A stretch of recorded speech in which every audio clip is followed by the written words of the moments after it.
So this is the NVIDIA RTX 4070, 12 gigabytes of VRAM. They're finally starting to lower the price on this guy. We're seeing them now for $549. I know that's not enough. I'm going to tell you why. First, remember when this first came out, my local Micro Center, in fact, all of the Micro Centers, had a deal where you could get a $100 Steam gift card when you bought one of these. That means that effectively, if you're going to buy Steam games anyway, which most of us are, it'd be a $499 GPU. But that wasn't enough to sell out the 4070 even back when it came out. People just didn't think that would be anywhere near enough. So even now, months after release of this guy, especially with more competition, don't forget AMD now has that 7800 XT, which costs $499 and in many cases beats this guy. Like, why are people going to be excited about a $50 price decrease? Maybe at $499, if the actual price of the 4070 is $499, I think then AMD would have some trouble because, let's face it, people still prefer NVIDIA over AMD. That's just how it's been for a very long time. And if they see them at the same price and the performance is like kind of mostly the same, I think people would probably go for NVIDIA. And now let's hear a word from our sponsor, VIP-CDKdeals.com, a Windows 10 Pro CD key. Add to cart, you put in code CC20. This will also work on Windows 11. You want to go into your settings in Windows, change and adjust your CD key, click activate, and now let's go back to the video. Why would you go for the 7800 XT? Well, rasterization performance is going to be better, and as of now, it's at least $50 cheaper. What benefits would you get from NVIDIA? Obviously, like when people stream or content creators and CUDA, there's a lot of reasons why people specifically go for NVIDIA. It's typically going to be better. And if you talk about the gaming-centric features, let's kind of break them down and see if they're worth it. Let's see the biggest one, DLSS 3. Now, with frame generation technology, you can get some pretty good performance in certain like single player games. For example, I've been using this like in Ratchet and Clank with DLSS 3, and that's a lot of fun. It does smooth out the frame rate. In Cyberpunk 2077, it also does the same.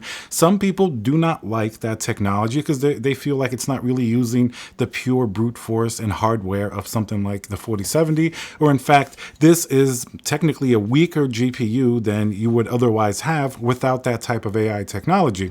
Like the memory bus is only 192-bit, so it's not a very wide memory bus. You may have some issues with higher resolutions, higher textures, but aside from that, at 1440p, DLSS 3 also cuts down power usage, and this is already going to be a more efficient GPU than something like the 7800 XT. You may be thinking, oh, a little power savings doesn't really matter, doesn't add up to much, but it kind of does. If you're going to put GPUs like this in like small form factor cases where maybe the thermals are already at the limit, if you have something that pulls like 40 to 50 watts less, that could actually make a difference to how usable your small form factor case may be. So it does matter for some people. Don't forget that it also makes a difference with the heat output that GPU is putting out. And now, kind of along with the same DLSS 3 argument, I mean, ray tracing is definitely generally going to be better on NVIDIA. There may be like a generation ahead of AMD. Is ray tracing important? It may not even be in the specific games that you play, so it may not be a big issue. I know that if I'm spending $500 or $600 for a GPU and a game has ray tracing, I want to turn up all the eye candy. If I'm playing at like 1440p or even 4K, even though you wouldn't use this for 4K, at 1440p, I'd want this to turn on ray tracing. Maybe not ultra all the time. Maybe you can drop it to high, but definitely not medium or low on a $600 GPU. So it better do ray tracing well. And if you're into that type of technology, if you want really good visuals, if you're like a player who likes to play single player games and maybe not as much competitive games, which typically will get higher frame rates and have maybe less eye candy, I think there is an argument to be made. Ray tracing is in a lot of games now, and it's not sort of the very niche and very weird, little implementation that it used to be. And you do get a pretty big performance penalty on ray tracing, especially on AMD. Even on NVIDIA GPUs, it's going to drop it down a significant amount. But together with DLSS 3, it does make for a good experience for those games. If you're not playing those type of games, and if you think you're going to get more latency or something like that using that type of frame interpolation 7 and DLSS 3, that's going to be sort of the issue that you have. Now, AMD currently has FSR 2, which is technically not as good as the DLSS version, but they are coming out with FSR 3, which is going to be implemented across, a much wider gamut of hardware. So we're going to have to see how that pans out. Maybe even that HyperRX technology that they have that's supposed to give you much better frame rates. We're going to see. I mean, even DLSS has its little artifacts and its problems. It's getting ironed out and it's definitely getting better, but we can expect that since AMD typically doesn't have the same refinement and polish as NVIDIA drivers and NVIDIA software, we can certainly expect some growing pains there. So that's not a reason necessarily to jump into an immature technology on their side until it's really proven its point. DLSS 3 has been around long enough now, and it does work in a lot of games. Like I played through the entirety of Hogwarts, for example, with DLSS 3, and the performance and overall experience was great. I didn't really notice any drawbacks, but I did notice how much smoother it made the gaming experience and the frame rates, and it just felt better and more fun to play. Like especially on a 240 hertz monitor, when you like move around, you can definitely tell that it just feels smoother and you get more of that nice effect, where if the frame rates were much lower, it's choppier, it doesn't feel as fluid. Anybody who's played on a high refresh rate monitor, you'll know what I'm talking about. And DLSS 3, fake frames or not, it certainly helps to push up that type of performance, especially when you're doing ray tracing.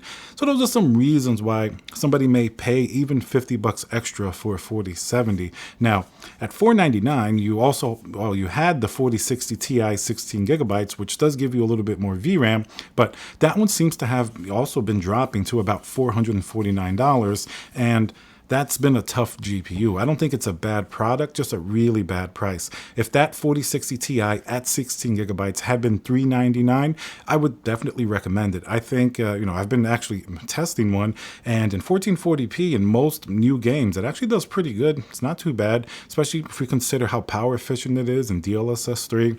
At $399, it'd be pretty good, but at $499, definitely a fail of a GPU. And obviously the AMD 7800 XT at that price just trounces it. So the question of the 4070 at $549, I still think it's too much.